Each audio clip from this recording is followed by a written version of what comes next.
પ્રકરણ 19 અને તે સમુદ્રને કાંઠે ફરી બોધ કરવા લાગ્યા, અને અતિ ઘણા લોકો એકત્ર થયા હતા, માટે તે સમુદ્રમાં હોડી પર ચડીને બેઠા, અને બધા લોકો સમુદ્રની પાસે જમીન પર હતા.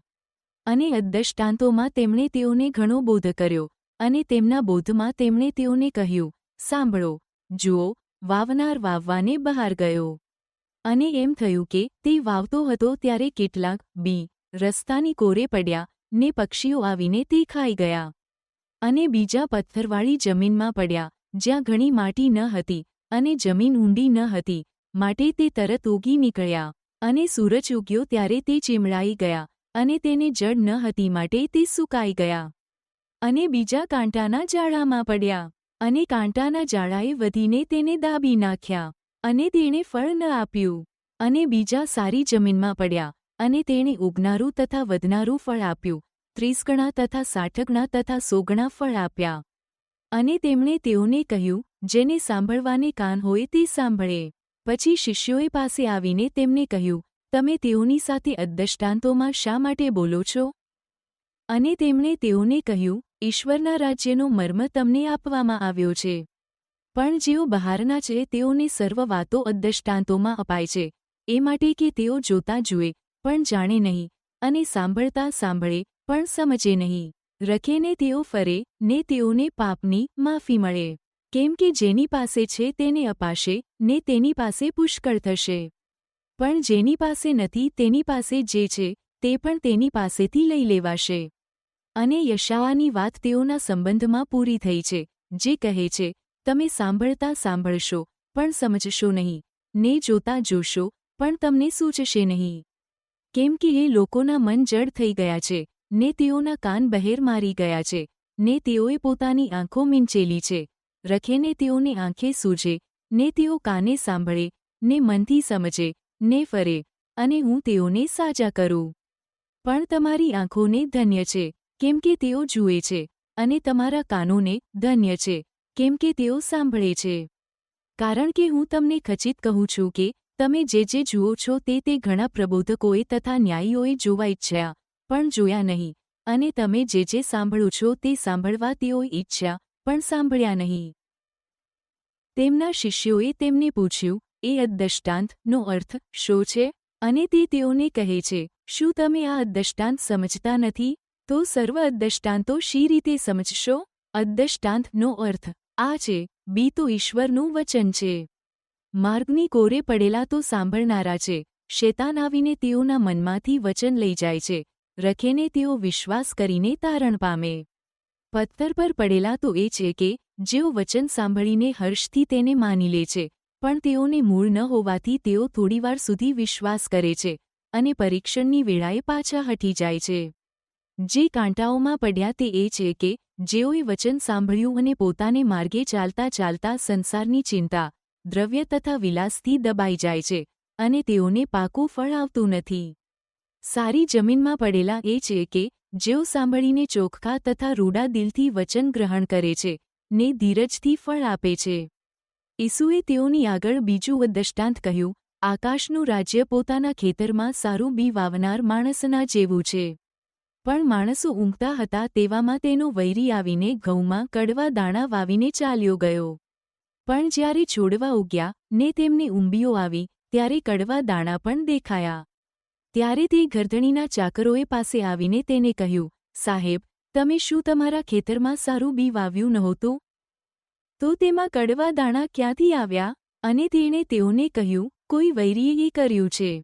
ત્યારે ચાકરોએ તેને કહ્યું, તમારી મરજી હોય તો અમે જઈને તેને એકઠા કરીએ. પણ તેણે કહ્યું, ના, રખેને તમે કડવા દાણા એકઠા કરતા ઘઉંને પણ તેની સાથે ઉખેડો. કાપણી સુધી બંનેને સાથે વધવા દો.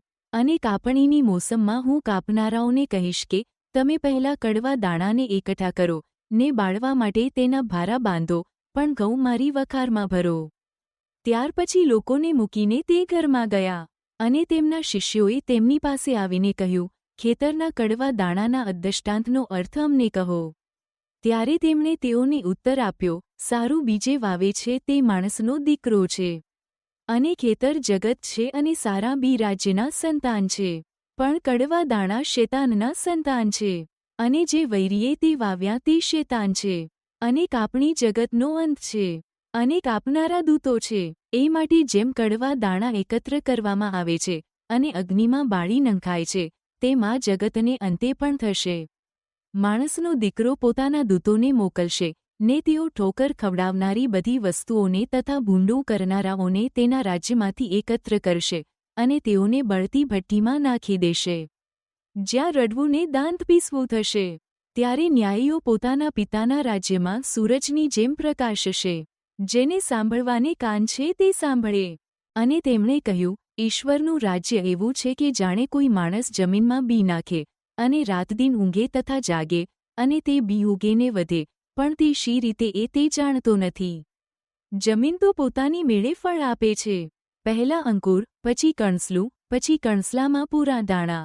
પણ દાણા પાક્યા પછી તરત તે દાંતરડું લગાડે છે, કેમ કે કાપણીનો વખત થયો છે. અને તેમણે કહ્યું, ઈશ્વરના રાજ્યને શાની સાથે સરખાવીએ, અથવા તેને શાની ઉપમા આપીએ? તે તો રાઈના દાણા જેવું છે. જમીનમાં તે વવાય છે ત્યારે પૃથ્વી પરના સર્વ બી કરતાં તે નાનું હોય છે, પણ વાવ્યા પછી તે ઉગી નીકળે છે, ને સર્વ છોડવા કરતાં મોટું થાય છે, ને તેને એવી મોટી ડાળી પણ થાય છે કે આકાશના પક્ષીઓ તેની છાયા નીચે વાસો કરી શકે છે. તેમણે તેઓને બીજું દ્રષ્ટાંત કહ્યું, આકાશનું રાજ્ય ખમીર જેવું છે, જેને એક સ્ત્રીએ લઈને 3 માપ લોટમાં મેળવી દીધું, એટલે સુધી કે તે બધો ખમીરવાળો થઈ ગયો.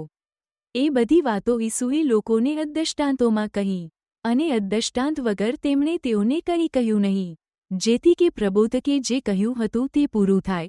હું મારું મોં ઉઘાડીને દ્રષ્ટાંતો કહીશ, ને જગતનો પાયો નાખ્યાના વખતથી જે છાના રખાયા છે તે હું પ્રગટ કરીશ. વળી આકાશનું રાજ્ય ખેતરમાં સંતાડેલા દ્રવ્ય જેવું છે, જે એક માણસને જડ્યું. પછી તેણે તે છાનું રાખ્યું, ને તેના હર્ષને લીધે જઈને પોતાનું સર્વસ્વ વેચી નાખીને તેણે તે ખેતર વેચાતું લીધું. વળી આકાશનું રાજ્ય સારા મોતી શોધનાર કોઈ એક વેપારીના જેવું છે. તેને એક અતિ મૂલ્યવાન મોતી મળી આવ્યું, ત્યાર પછી તેણે જઈને પોતાનું સર્વસ્વ વેચી નાખીને તે વેચાતું લીધું. વળી આકાશનું રાજ્ય જાળના જેવું છે, જેને લોકોએ સમુદ્રમાં નાખી, ને દરેક જાતનું તેમાં સમેટાયું. અને જ્યારે તે ભરાઈ ગઈ ત્યારે તેઓ તેને કિનારે ખેંચી લાવ્યા, ને બેસીને જે સારું હતું તે તેઓએ વાસણોમાં એકત્ર કર્યું, પણ નઠારું ફેંકી દીધું. એમ જ જગતને અંતે પણ થશે. દૂતો આવીને ન્યાયીઓમાંથી ભૂંડાઓને જુદા પાડશે, અને તેઓને બળતી ભઠ્ઠીમાં ફેંકી દેશે, જ્યાં રડવું ને દાંત પીસવું થશે. શું તમે એ બધી વાતો સમજ્યા? તેઓ તેને કહે છે, હા. ત્યારે તેમણે તેઓને કહ્યું, દરેક શાસ્ત્રી જે આકાશના રાજ્યનો શિષ્ય થયો છે તે એક ગરધણી કે જે પોતાના ભંડારમાંથી નવી તથા જૂની વસ્તુઓ કાઢે છે તેના જેવો છે. અને એવા ઘણા દ્રષ્ટાંતોમાં જેમ તેઓ સાંભળી શકતા હતા તેમ તે તેઓને વચન કહેતા હતા. અને દ્રષ્ટાંત વિના તે તેઓને કંઈ કહેતા નહોતા, પણ તે પોતાના શિષ્યોને એકાંતમાં સર્વ વાતોનો ખુલાસો કરતા. અને તેમણે તેઓને કહ્યું, વળી કોઈ માણસ દીવો સળગાવીને તેને વાસણ નીચે ઢાંકતો નથી, અથવા ખાટલા નીચે મૂકતો નથી, પણ અંદર આવનારાઓને અજવાળું મળે માટે દીવી પર મૂકે છે.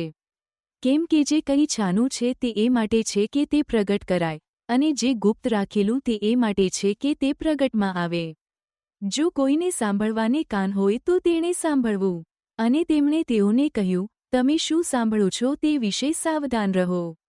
જે માપથી તમે માપો છો તેથી જ તમને પાછું માપી અપાશે, અને તમને વધતું અપાશે. માટે તમે કેવી રીતે સાંભળો છો તે વિશે સાવધાન રહો. કેમ કે જેની પાસે છે તેને આપવામાં આવશે, ને જેની પાસે નથી તેનું જે છે તે પણ તેની પાસેથી લઈ લેવામાં આવશે.